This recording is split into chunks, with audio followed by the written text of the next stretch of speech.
Praise the Lord. പ്രിയമുള്ളവരെ, ഈ കാലഘട്ടത്തെ ചാരിറ്റിയുടെ കാലഘട്ടം എന്നാണ് വിശേഷിപ്പിക്കുക. ഇന്ന് ചാരിറ്റി പ്രവർത്തനങ്ങളുമായിട്ട് മുന്നോട്ട് പോകുന്നവർ സജീവമാണ്. നമുക്കറിയാം, ചിലരൊക്കെ നന്മമരങ്ങളാകുവാനും സ്വയം നന്മമരങ്ങളാകുവാനും ആഗ്രഹിക്കുന്നവരുണ്ട്, ശ്രമിക്കുന്നവരുണ്ട്. പാപങ്ങളുടെ കണ്ണീരൊപ്പണം ഇല്ല, വേണ്ട എന്നല്ല. നമുക്കറിയാം, കൊറോണയൊക്കെ വരുത്തി വെച്ച ദുരന്തം. ഓരോ ദിവസവും അന്നന്ന് വേണ്ട അപ്പത്തിന് വേണ്ടി കഷ്ടപ്പെടുന്നവർ നിരവധിയാണ്. വീടില്ലാത്തവർ, ജോലിയില്ലാത്തവർ, രോഗികളായ വീടുകളിൽ കഴിയുന്നവർ, ഓരോ ദിവസവും മുന്നോട്ട് കൊണ്ടുപോകാനായിട്ട് ബുദ്ധിമുട്ടുന്നവരുടെ ഇടയിൽ നമുക്ക് ദൈവം തന്നല്ലാതെ ഒന്നുമില്ല. അതുകൊണ്ട് സമ്പത്തായാലും മറ്റ് എന്താണെങ്കിലും നമ്മൾ അപരനുമായിട്ട് പങ്കുവയ്ക്കുവാൻ വിളിക്കപ്പെട്ടവരാണ്. അത് ചെയ്തേ മതിയാവും. പക്ഷെ എൻ്റെ പ്രിയമുള്ളവരെ, ഈ കാലഘട്ടത്തിൽ പല ചാരിറ്റികളും എന്തിനൊക്കെ വേണ്ടി കൊട്ടിഘോഷിച്ച് ചില പബ്ലിസിറ്റി കിട്ടുവാൻ വേണ്ടി മാത്രം നടക്കുന്നവരെ കുറിച്ചാണ് ഞാനിവിടെ പറഞ്ഞു വയ്ക്കുക. അത് വ്യക്തികളുണ്ട്, സ്ഥാപനങ്ങളുണ്ട്, നമ്മുടെ ദേവാലയങ്ങളുണ്ട്. ഏറ്റവും സങ്കടം, ചില ദേവാലയങ്ങളെല്ലാം ഇങ്ങനെയുള്ള പ്രവർത്തനങ്ങൾ വിളിച്ചു പറയുന്നത് കേൾക്കുമ്പോൾ വല്ലാതെ വേദന തോന്നിയിട്ടുണ്ട്. എൻ്റെ പ്രിയമുള്ളവരെ, ഈ കാലഘട്ടത്തിൽ ലോകം ഏറ്റവും കൂടുതൽ കണ്ട സാമൂഹ്യ സേവനം ചെയ്യുന്ന ഒരു സമുദായമായിട്ട് ക്രിസ്ത്യാനികൾ മാറുന്നു എന്നുള്ളതിൽ പറയാതിരിക്കാൻ വയ്യ. അത് നമ്മുടെ സ്ഥാപനങ്ങൾ ആരോഗ്യപരമായിട്ടും വിദ്യാഭ്യാസപരമായിട്ടും ആതുര ശുശ്രൂഷകളിലൂടെയും എല്ലാ തരത്തിലും നമ്മുടെ സഭ ഇതിന് സജീവമായി മുന്നോട്ടുന്നുണ്ട്. ഇങ്ങനെയൊക്കെ പറയുമ്പോഴും ചിലരുടെയെല്ലാം അഭിമാനത്തിന് മുറിവ് കൊടുക്കത്തക്ക രീതിയിൽ ചില പ്രവർത്തനങ്ങൾ ചെയ്യുമ്പോൾ അത് പറയാതിരിക്കാൻ വയ്യ. പ്രിയമുള്ളവരെ, ഇവിടെ വിശുദ്ധ വിൻസെൻ്റ് ഡി പോൾ ഇപ്രകാരം പറയുന്നു: പാവങ്ങൾ നമ്മുടെ യജമാനന്മാരാണ്. ഒരു യജമാനൻ എന്തൊക്കെ കൊടുക്കുന്നു അതേ പരിഗണനയും അതേ ബഹുമാനവും നീ നിൻ്റെ സമീപത്തുള്ള പാവങ്ങളിലും കണ്ട് കൊടുക്കണമെന്ന് വിശുദ്ധ വിൻസെൻ്റ് ഡി പോൾ പറയുന്നു. ഒരുത്തിന് നീ ദാനം ചെയ്യുമ്പോൾ എങ്ങനെയായിരിക്കണം? വിശുദ്ധ മത്തായിയുടെ സുവിശേഷം 6-3-4 തിരുവചനങ്ങൾ ഇപ്രകാരം പറയുന്നു: നീ ധർമ്മദാനം ചെയ്യുമ്പോൾ അത് രഹസ്യമായിരിക്കേണ്ടതിന് നിന്റെ വലത് കൈ ചെയ്യുന്നത് ഇടത് കൈ അറിയാതിരിക്കട്ടെ. കർത്താവിൻ്റെ വചനമൊക്കെ അത്രത്തോളം സജീവമാണ്, ശ്രവിക്കേണ്ടതാണ്. മറ്റൊരാൾക്ക് നീ ഒരു 10 രൂപ കൊടുത്താലോ, നീ ഒരു 1000 കൊടുത്താലോ, ലക്ഷങ്ങൾ കൊടുത്താലോ, നീ എന്ത് ചെയ്തു കൊടുത്താലും നിന്റെ വലത് കൈ ചെയ്യുന്നത് തൊട്ടപ്പുറത്തുള്ള ഇടത് കൈ അറിയാതിരിക്കട്ടെ എന്ന് കർത്താവിൻ്റെ തിരുവചനം പറയുക. കഴിഞ്ഞ ദിവസം എന്നൊരു സഹോദരൻ വിളിച്ച് പറഞ്ഞ്, വേദനയോടുകൂടെ പറഞ്ഞ്, വളരെയധികം സങ്കടത്തോടുകൂടെ പറഞ്ഞൊരു സംഭവം ഞാൻ നിങ്ങളുടെ മുമ്പിൽ കൊണ്ടുവരികയാണ്. ആ സംഭവമാണ് ഇന്നിങ്ങനൊരു വീഡിയോ ചെയ്യുവാനായിട്ട് എനിക്കിടയാക്കിയത്.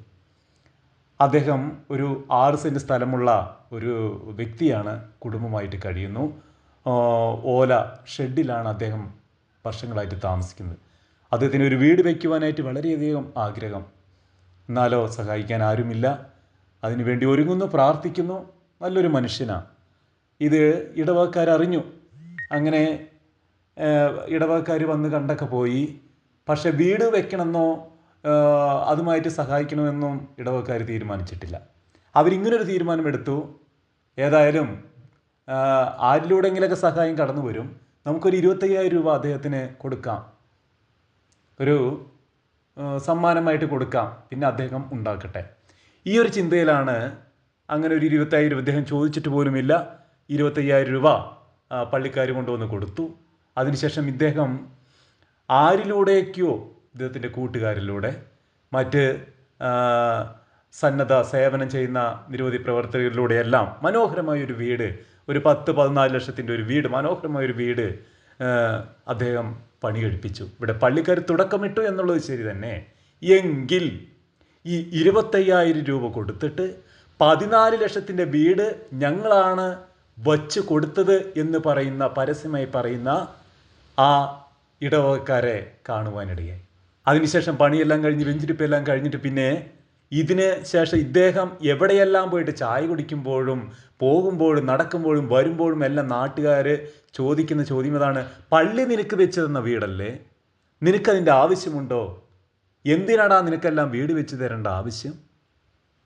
പള്ളിയുടെ സഹായം കൊണ്ടല്ലടാ നീയൊക്കെ ജീവിക്കുന്നു എന്ന് പറഞ്ഞ് അദ്ദേഹത്തിൻ്റെ ജീവിതത്തെ ഇത്ര മാത്രം കളങ്കപ്പെടുത്തുന്ന, വേദനിപ്പിക്കുന്ന ചില തരം താഴ്ന്ന പ്രവർത്തനങ്ങൾ കണ്ടു എന്നുള്ളത് അദ്ദേഹം വേദനയോടെ പങ്കുവെച്ചൊരു സംഭവമാണ് പ്രിയമുള്ളവരെ. എന്നിട്ട് അദ്ദേഹം പറയുന്നതാണ്, ഇതിൽ നല്ലത് എൻ്റെ ആ ഓലഷെഡായിരുന്നു. ഓലഷെഡിൽ കിടക്കുമ്പോൾ സമാധാനപൂർവ്വം ഒരു ജീവിതം ഉണ്ടായിരുന്നു. എനിക്ക് സമാധാനത്തോടെ ഞാൻ ഉറങ്ങിയ ദിവസമുണ്ടായിരുന്നു. പക്ഷേ ഇതിന് ശേഷം, ഈ ഒരു സംഭവത്തിന് ശേഷം എൻ്റെ ഉറക്കം പോലും നഷ്ടപ്പെട്ട് ഇന്ന് ഞാൻ വേദനിച്ചിരിക്കുക. എൻ്റെ പ്രിയമുള്ളവരെ, ഇത്രമാത്രം തരം താഴ്ന്ന അവസ്ഥയിലേക്ക് നമ്മൾ ഒരിക്കലും പോകരുതെന്ന് തന്നെയാണ് എനിക്കും പറയാനുള്ളത്. മറ്റൊരു സ്ഥലത്ത് കണ്ടത്, ഒരു അമ്മച്ചിക്കൊരു ഇതേമാതിരി ഒരു വീട് വെച്ച് കൊടുത്തു ചില പള്ളിക്കാർ.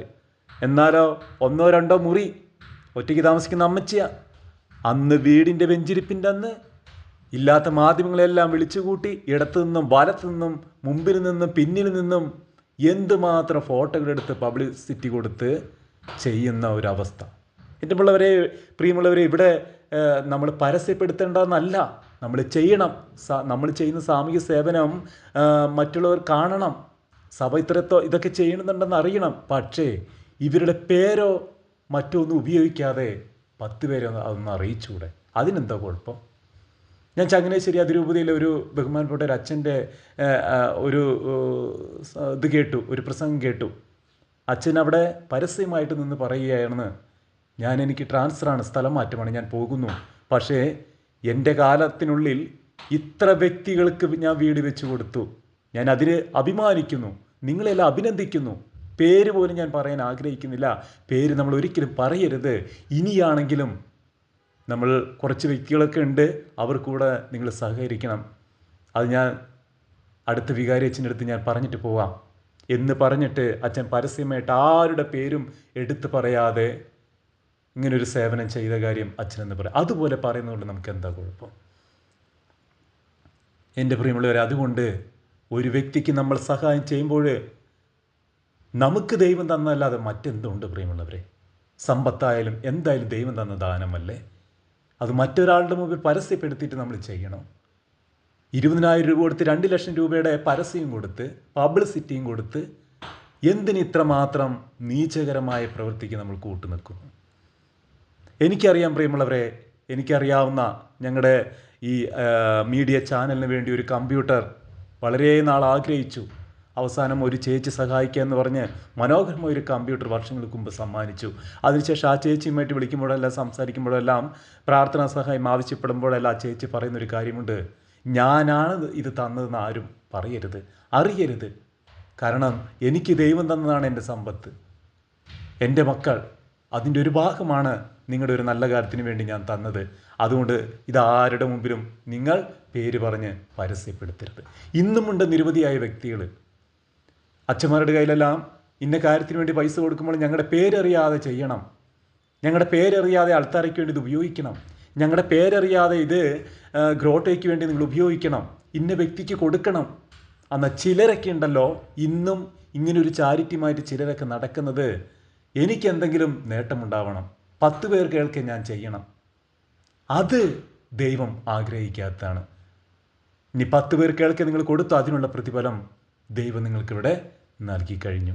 അതുകൊണ്ട് ചാരിറ്റി ചെയ്യേണ്ടെന്നല്ല, ഒന്ന് ചിന്തിച്ച് നോക്കിയേ. ആരും അറിയരുത്, കൊടുത്തോ നിങ്ങൾ. നിങ്ങളുടെ തലമുറയും നിങ്ങളുടെ ജീവിതവും കുടുംബവും ദൈവം അനുഗ്രഹിച്ച് ആശീർവദിക്കുന്നുള്ള കാര്യത്തിൽ യാതൊരു സംശയമില്ല. അതുകൊണ്ട് മറ്റുള്ളവരെ കാണുക എന്തെങ്കിലും ഒരു സഹായം ചെയ്യുന്നത് അതിന് നമ്മൾ സമ്മതം കൊടുത്തേക്കരുത് പ്രിയമുള്ളവരെ. ദൈവം ആഗ്രഹിക്കാത്തത്. ദൈവം അനുഗ്രഹിക്കട്ടെ എല്ലാവരെയും.